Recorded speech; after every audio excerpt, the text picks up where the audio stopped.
Allah mengutus para nabi dan rasul untuk menyeru manusia dalam ketaatan kepadanya. Selain itu, para nabi dan rasul juga diutus untuk menjadi teladan bagi umat manusia.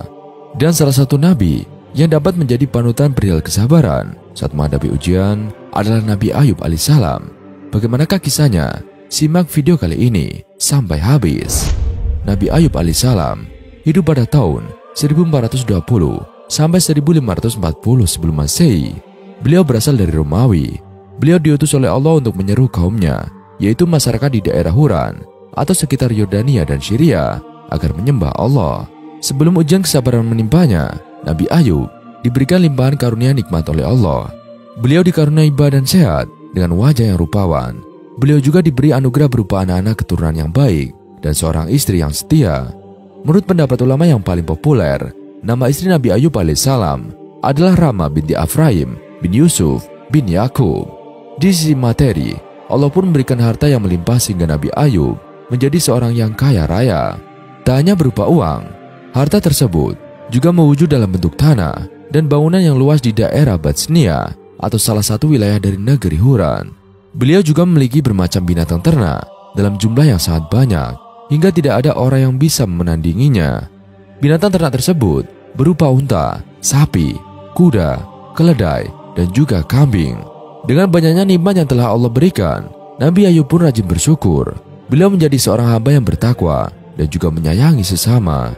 Nabi Ayub rajin menyantuni anak yatim, janda, duafa, dan orang yang sedang dalam perjalanan tapi tak punya uang untuk melanjutkan atau ibnu sabil, serta memberi makan orang miskin. Sosok penyabar dan penuh rasa syukur Nabi Ayub alaihissalam mempunyai keturunan dan rezeki yang sangat melimpah. Ia selalu bersyukur dan tekun beribadah. Hal itu membuat iblis iri. Ia meminta izin kepada Allah Ta'ala untuk menggoda keimanan Nabi Ayub.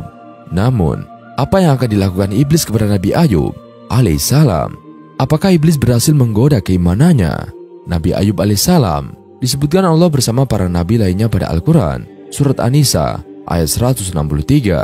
Sesungguhnya kami telah memberikan wahyu kepadamu, sebagaimana kami telah memberikan wahyu kepada Nuh dan nabi-nabi yang kemudiannya, dan kami telah memberikan wahyu pula kepada Ibrahim, Ismail, Ishak, Yakub, dan anak cucunya Isa, Ayub, Yunus, Harun, dan Sulaiman.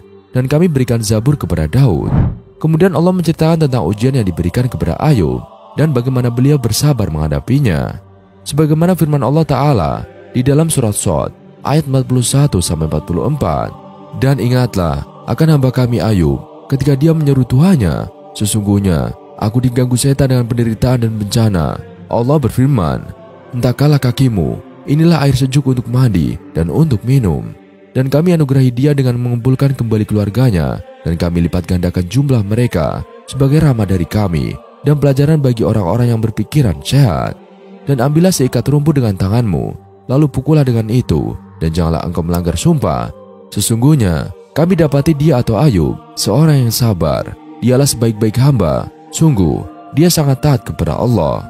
Allah memberi ujian kepada Nabi Ayub alaihissalam dengan mengambil kembali seluruh nikmat berlimpah yang dia berikan kepada beliau. Pertama, Allah timpakan kepada Ayub alaihissalam penyakit kulit di sekujur tubuhnya. Bahkan Ibnu Katsir menafsirkan, tidak ada satu pori-pori pun dari tubuh Nabi Ayub alaihissalam yang selamat dari penyakit juzam atau kusta itu. Dengan itu, Allah mengangkat nikmat paras beliau yang rupawan. Badannya yang semula sehat, segar dan bugar, Allah angkat dengan menimpakan tubuh yang sangat lemah karena penyakit itu. Saking lemahnya, dikisahkan Nabi Ayub alaihissalam sampai tidak sanggup berjalan sendiri untuk buang hajat ke kamar mandi, sehingga istri beliau harus menemani. Putra-putri beliau pun Allah ambil, semuanya meninggal dunia. Tak sampai di situ, harta Nabi Ayub alaihissalam yang berlimpah dan tak ada yang menandingi jumlahnya juga Allah tarik kembali. Nabi Ayub alaihissalam pun jatuh miskin, ditambah dengan kondisi penyakitnya, semua orang menjauhi beliau. Nabi Ayub alaihissalam pun mengasingkan diri ke suatu tempat. Hanya istri beliau yang setia menemani, juga 2 orang sahabat beliau yang selalu mengunjungi. Para ulama pun berselisih pendapat mengenai berapa lamanya Nabi Ayub alaihissalam menjalani ujian tersebut. Ada yang mengatakan bahwa Nabi Ayub alaihissalam sakit selama 18 tahun. Ada juga yang berpendapat hanya 3 tahun saja. Sebagian ulama ada pula yang menyebutkan bahwa Ayub alaihissalam ditimpa musibah tersebut selama 7 tahun, 7 bulan, dan 7 hari. Namun, Rasulullah SAW pernah bersabda, sebagaimana diriwayatkan oleh Anas bin Malik, tentang beberapa lama waktu Nabi Ayub alaihissalam menjalani ujian ini. Sesungguhnya, Nabiullah Ayub alaihissalam berada dalam ujiannya selama 18 tahun. Baik dari keluarga dekat maupun keluarga jauh menolaknya kecuali 2 orang laki-laki dari saudara-saudaranya. Kedua saudara itulah yang selalu memberinya makanan dan juga menemuinya. Istri Nabi Ayub alaihissalam pun sangat kasihan melihat kondisi suaminya itu. Hingga pada suatu hari, saat membawakan makanan untuk Nabi Ayub alaihissalam, sang istri mengusulkan sesuatu kepada beliau. "Wahai Ayub, seandainya engkau mau meminta kepada Allah, tentu Dia akan memberimu jalan keluar." Demikian saran istrinya yang tak tega melihat Ayub alaihissalam sakit demikian lama. Namun apa jawab Nabi Ayub alaihissalam? Beliau menolak dengan alasan yang luar biasa. Jawaban inilah yang menandakan betapa tingginya derajat keimanan Nabi Ayub alaihissalam. Kesabaran tingkat tinggi juga beliau perlihatkan melalui jawaban atas saran istrinya tersebut.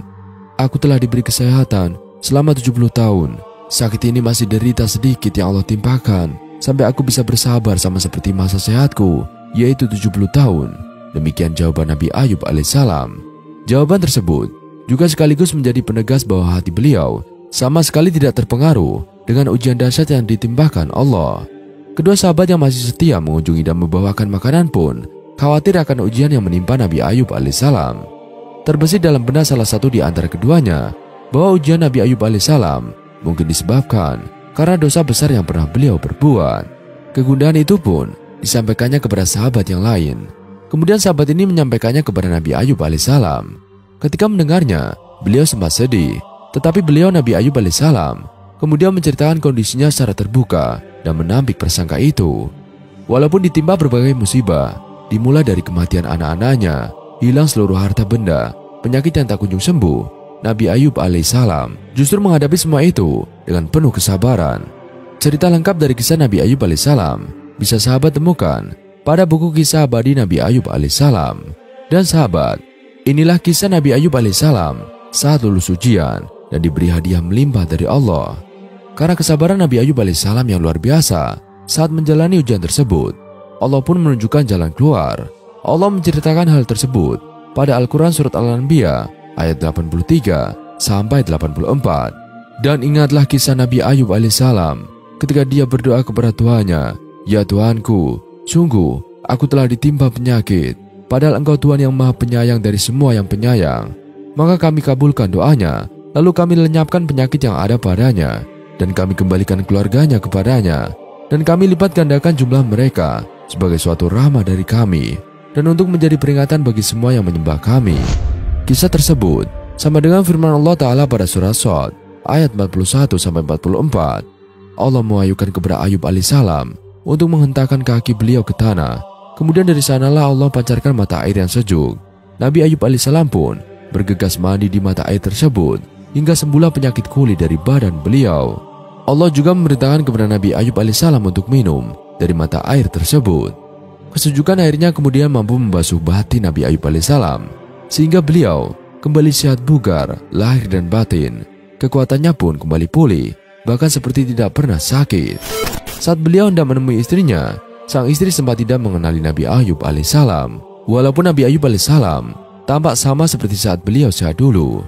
Sebetulnya sang istri mengingat postur dan wajah Nabi Ayub alaihissalam sebelum sakit itu.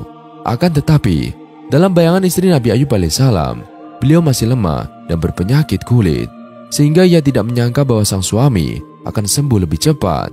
Keduanya pun bersuka cita mengucap syukur kepada Allah Subhanahu wa Ta'ala, sesuai firman Allah Subhanahu wa Ta'ala pada surat Al-Anbiya dan surah Shad, bahwa dia juga mengembalikan anggota keluarga Nabi Ayub alaihissalam dengan jumlah yang berlipat ganda.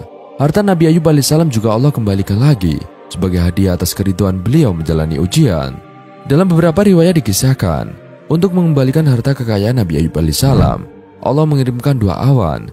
Satu awan menaungi gundukan gandum, sedangkan awan lainnya menaungi gundukan jewawut.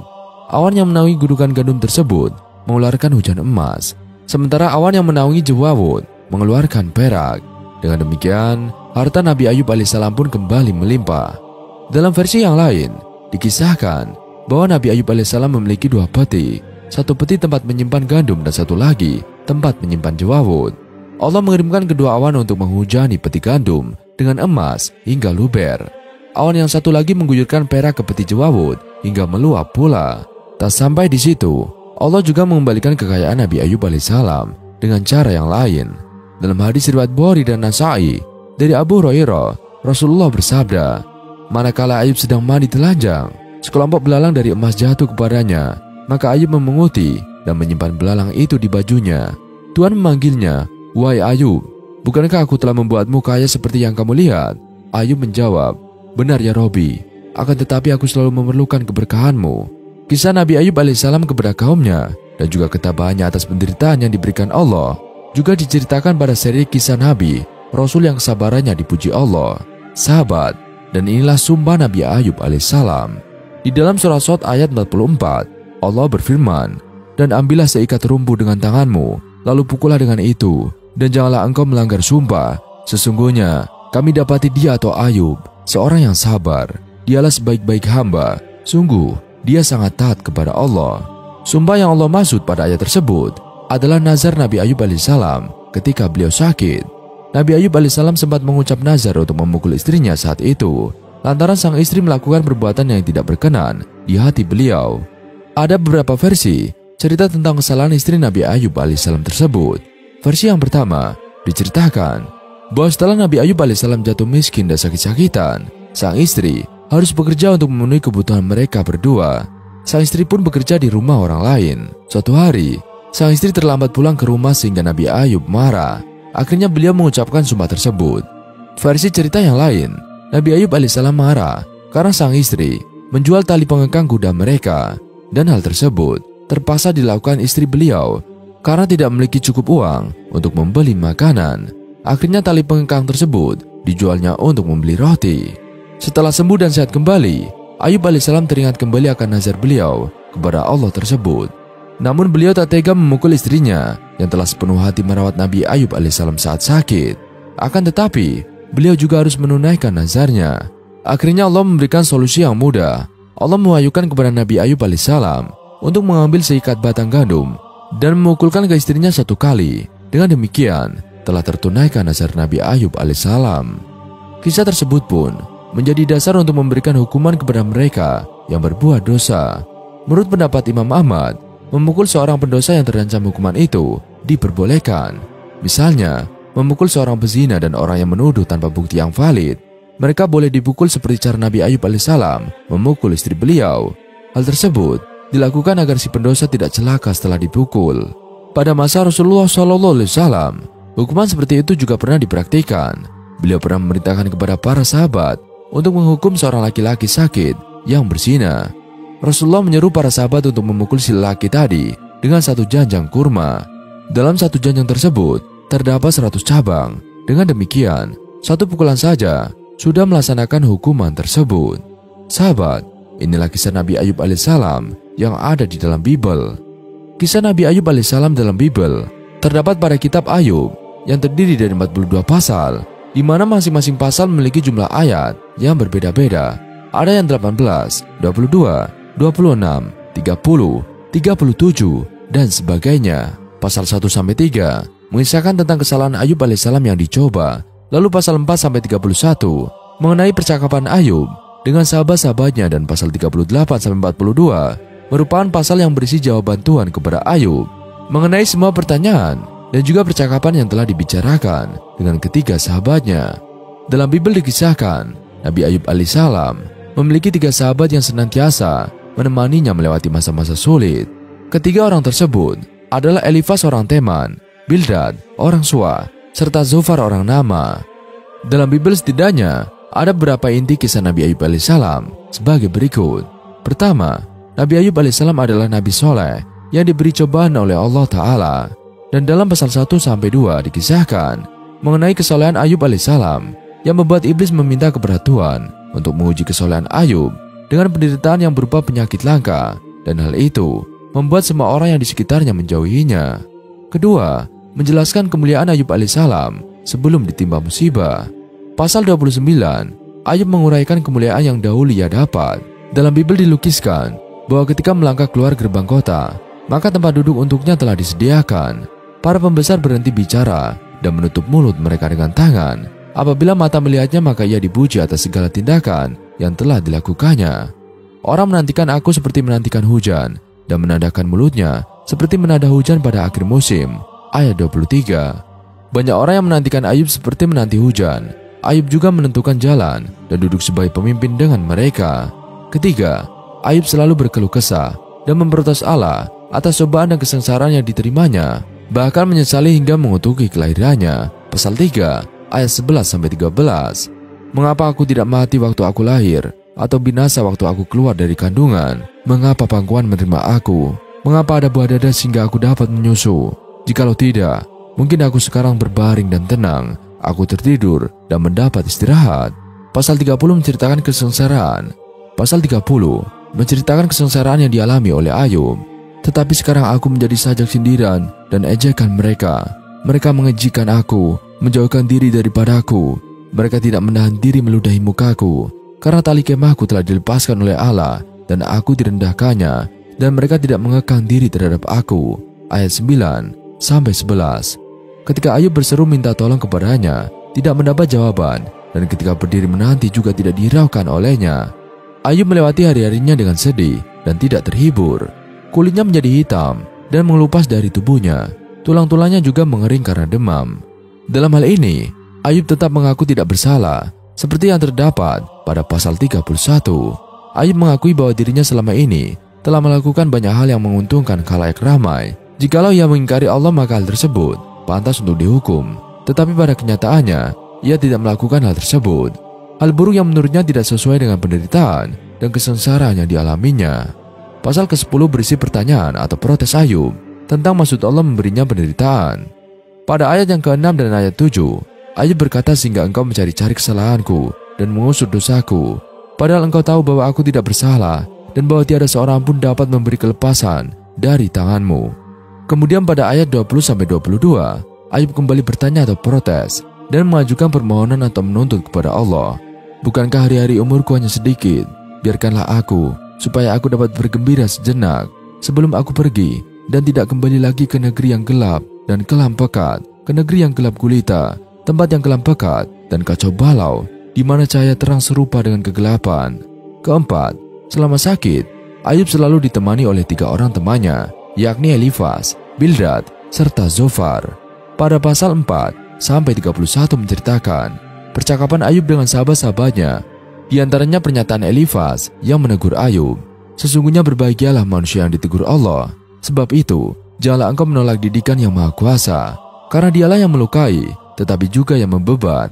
Dia juga yang memukuli, tetapi tangannya menyembuhkan pula. Dalam pasal 7 dan 8, ayat 4-6 diceritakan, Bildad membela keadilan hukuman Allah terhadap orang-orang yang berbuat dosa. Jikalau anak-anakmu telah berbuat dosa terhadap dia, maka ia telah membiarkan mereka dikuasai oleh pelanggaran mereka. Tetapi engkau, kalau engkau mencari Allah dan memohon belas kasihan dari Yang Maha Kuasa, kalau engkau bersih dan jujur, maka tentu ia akan bangkit demi engkau, dan ia akan memulihkan rumah yang adalah hakmu. Pada pasal 11, ayat 13-15, Zofar menganjurkan pada Ayub agar merendahkan diri di hadapan Allah. Jikalau engkau ini menyediakan hatimu dan menadahkan tanganmu kepadanya, jikalau engkau menjauhkan kejahatan dalam tanganmu dan tidak membiarkan kecurangan ada dalam kemahmu, maka sesungguhnya engkau dapat mengangkat mukamu tanpa celah, dan engkau akan berdiri teguh dan tidak akan takut. Pada pasal 22, Elifaz menganjurkan kepada Ayub agar bertobat dari dosanya yang besar. Jikalau engkau berdoa kepadanya, ia akan mengabulkan doamu dan engkau akan membayar nazarmu. Ayat 27. Kemudian pada pasal yang ke-23, ayat 3-4, Ayub menjawab perkataan Elifaz bahwasanya ia ingin membela diri di hadapan Allah terhadap apa yang dialaminya. Semoga aku tahu mendapatkan dia dan boleh datang ke tempat yang ia bersemayam.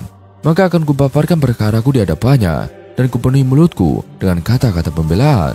Kelima, sekalipun banyak mengeluh dan protes, Ayub tetap yakin Allah akan membelanya.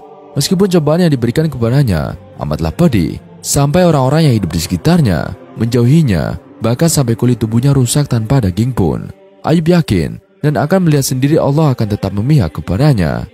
Jawaban Tuhan atas keluhan Ayub, pasal 38 dan 39 menjelaskan bahwa Tuhan menjawab perkataan Ayub dari dalam badai, bahwa semua yang ada di alam semesta ini telah diatur sedemikian rupa. Lalu kemudian pada akhir percakapan, Ayub menjawab dengan merendahkan diri di hadapan Allah bahwa ia terlalu hina untuk memberi jawaban atas semua yang telah dikatakan kepadanya. Ayat 37-38. Sesungguhnya aku ini terlalu hina. Jawab, apakah yang dapat kuberikan kepadamu? Mulutku kututup dengan tangan. Satu kali aku berbicara, tetapi tidak akan kuulangi, bahkan 2 kali, tetapi tidak akan. Keenam, penyesalan Ayub atas keluh kesah dan protesnya kepada Allah. Pada pasal 42 ayat 4-5, berisi tentang Ayub mencabut perkataannya dan menyesalkan diri di hadapan Tuhan. Hanya dari kata orang saja aku mendengar tentang engkau, tetapi sekarang mataku sendiri memandang engkau. Oleh sebab itu, aku mencabut perkataanku dan dengan menyesal aku duduk dalam debu dan abu. Ketujuh, Ayub disembuhkan oleh Allah dan dikembalikan semua harta bendanya dengan penjelasan yang rinci, sebagaimana diuraikan dalam ayat 7-17. Tuhan memulihkan keadaan Ayub dan memberinya 2 kali lipat dari segala apa yang dimiliki dahulu. Semua saudara dan kenalannya datang dengan memberi Ayub uang dan sebuah cincin emas. Tuhan memberkati Ayub dalam kehidupan selanjutnya lebih dari kehidupan sebelumnya, dengan memberi Ayub 14.000 ekor kambing domba, 6.000 unta, 1.000 pasang lembu, dan 1.000 ekor keledai betina. Ayub juga diberkati dengan 7 orang anak laki-laki dan 3 perempuan, yang mana anak perempuan pertama diberinya nama Yemima, yang kedua Kezia, dan yang ketiga Kerenapu. Di seluruh negeri tidak terdapat perempuan yang secantik anak-anak Ayub. Setelah itu, Ayub masih hidup selama 140 tahun lamanya. Ayub melihat anak-anak dan cucu-cucunya sampai keturunan yang keempat. Dilihat dari pemaparan kisah Nabi Ayub alaihissalam yang tadi, dapat diketahui bahwa ujian dan penyakit yang dialami oleh Nabi Ayub alaihissalam tidak menyalahi sifat jais yang dimiliki oleh Nabi dan Rasul, di mana Nabi dan Rasul juga mempunyai sifat yang dimiliki oleh manusia pada umumnya. Penyakit yang diderita Nabi Ayub alaihissalam itu adalah salah satu sifat. Sahabat, dan inilah pelajaran yang dapat kita ambil dari kisah Nabi Ayub alaihissalam. Salah satu tujuan Allah mengutus para Nabi dan Rasul adalah untuk menjadi teladan bagi umat manusia. Demikian pula Nabi Ayub alaihissalam. Dan inilah pelajaran yang dapat dipetik dari kisah Nabi Ayub alaihissalam. Yang pertama yaitu bersyukur dan bersabar. Seperti yang telah diceritakan yang tadi, bahwa ketika Allah memberikan limpahan nikmat dan harta kepada beliau, Nabi Ayub alaihissalam rajin mensyukurinya. Beliau rajin beribadah sehingga menjadi insan yang takwa. Beliau juga rajin menyedekahkan harta kepada mereka yang membutuhkannya. Sebaliknya, ketika Allah memberikan ujian kepada beliau, Nabi Ayub alaihissalam pun memiliki kesabaran yang tinggi. Meski menderita karena penyakit dan kemiskinannya, Nabi Ayub alaihissalam tidak pernah mencela Allah. 2. Harta dan anak hanyalah titipan. Dari kisah Nabi Ayub alaihissalam, kita bisa belajar bahwa semua harta dan anak-anak yang dikaruniakan Allah hanyalah titipan di dunia. Pemilik sejati dari semuanya yang kita miliki saat ini hanyalah Allah Subhanahu wa Ta'ala. Sewaktu-waktu Dia bisa mengembalikannya kembali. Karena itu, kita hendaklah selalu rendah hati. 3. Berprasangka baik kepada Allah. Meski menderita dalam waktu yang tidak singkat, Nabi Ayub alaihissalam senantiasa berprasangka baik kepada Allah. Tingginya keimanan yang beliau miliki membuat Nabi Ayub alaihissalam yakin bahwa semua yang Allah berikan adalah yang terbaik. 4. Selalu menggantungkan diri kepada Allah. Hal ini tercermin dalam kisah yang diceritakan oleh Rasulullah tentang Nabi Ayub alaihissalam yang memunguti belalang emas dan dialognya dengan Allah. Meski telah mendapat jaminan kekayaan dari Allah, tetapi Nabi Ayub masih tetap menggantungkan diri beliau pada berkah darinya. 5. Selalu melaksanakan nazar atau sumpah kepada Allah. Seperti yang dikisahkan dalam surah Shad ayat 44 tentang solusi yang mudah bagi Nabi Ayub alaihissalam untuk melaksanakan nazar memukul istrinya. Melalui ayat tersebut, Allah memberitahukan kepada kita bahwa seperti apapun kondisinya, nazar tetaplah harus dilaksanakan. 6. Allah akan memberikan balasan hadiah atas kesabaran. Seperti kisah Nabi Ayub alaihissalam yang tadi, setelah mendapati bukti kesabaran beliau, Allah pun menggantikan penderitaannya dengan nikmat yang berlimpah. Kesehatan, harta dan anak-anak Nabi Ayub alaihissalam dikembalikan lagi dengan berlipat ganda. Sahabat beriman, inilah silsilah Nabi Ayub alaihissalam. Kisah Nabi Ayub alaihissalam mengenai latar belakangnya memang tidak dijelaskan secara rinci. Sebagian ulama mengatakan bahwa Nabi Ayub alaihissalam adalah keturunan dari Nabi Ishak alaihissalam. Beberapa ulama menyebutkan jika Nabi Ayub alaihissalam adalah anak dari Mus, keturunan Esau, yang disebutkan adalah anak pertama dari Nabi Ishak alaihissalam. Ada yang menyebutkan bahwa Nabi Ayub alaihissalam bukan keturunan langsung Nabi Ibrahim alaihissalam, melainkan keturunan dari Nabi Lut alaihissalam. Ibnu Asakir menyebutkan bahwa ibunda Nabi Ayub alaihissalam adalah putri dari Nabi Lut alaihissalam. Ali Al-Sabuni menyebutkan bahwa Nabi Ayub alaihissalam berasal dari bangsa Rum, kediamannya di Damaskus atau Damasik dan sekitarnya, sebagaimana disebutkan para sejarawan. Kemudian Nabi Ayub alaihissalam diutus oleh Allah Subhanahu wa Ta'ala untuk masyarakat sekitar Yordania dan Syria. Sahabat, dan inilah wafatnya Nabi Ayub alaihissalam. Sebuah riwayat menyebutkan Nabi Ayub alaihissalam hidup lama, yakni sekitar 70 tahun setelah dirinya sehat kembali. Namun, riwayat lain menyebutkan bahwa Nabi Ayub alaihissalam hidup sampai ia dapat melihat keturunannya keempat, yakni selama 140 tahun. Selama hidupnya, setelah sembuh dari sakit, Nabi Ayub alaihissalam kembali berdakwah dan senantiasa membantu kaum yang lemah. Kisah wafatnya Nabi Ayub alaihissalam tidak diketahui secara pasti. Sebagian ulama menyebut bahwa Nabi Ayub alaihissalam wafat di usia 93 tahun. Namun sebagian lain menyebutkan bahwa usia wafat Nabi Ayub alaihissalam jauh melampaui itu, atau lebih dari 93 tahun. Begitulah kisah Nabi Ayub alaihissalam yang sangat sabar dalam menghadapi ujian dari Allah Subhanahu wa Ta'ala. Ada beberapa pelajaran yang dapat dipetik dari kisah Nabi Ayub alaihissalam, yakni selalu bersyukur, bersabar, berserah diri, selalu berprasangka baik kepada Allah, serta melaksanakan nazar. Kisah ini diabadikan dalam Al-Quranul Karim, yang artinya, dengan nama Allah yang Maha Pengasih, lagi Maha Penyayang. Dan ingatlah kisah Ayub, ketika ia menyeru Tuhannya, "Ya Tuhanku, sesungguhnya aku telah ditimpa penyakit, dan Engkau adalah Tuhan yang Maha Penyayang, di antara semua yang penyayang."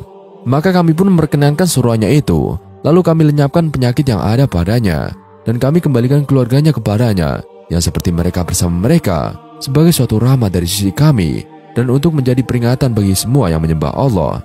Quran Surat Al-Anbiya, ayat 83-84. Wallahu a'lam bishawab. Sekian video kali ini, kurang lebihnya kami mohon dimaafkan. Wassalamualaikum warahmatullahi wabarakatuh.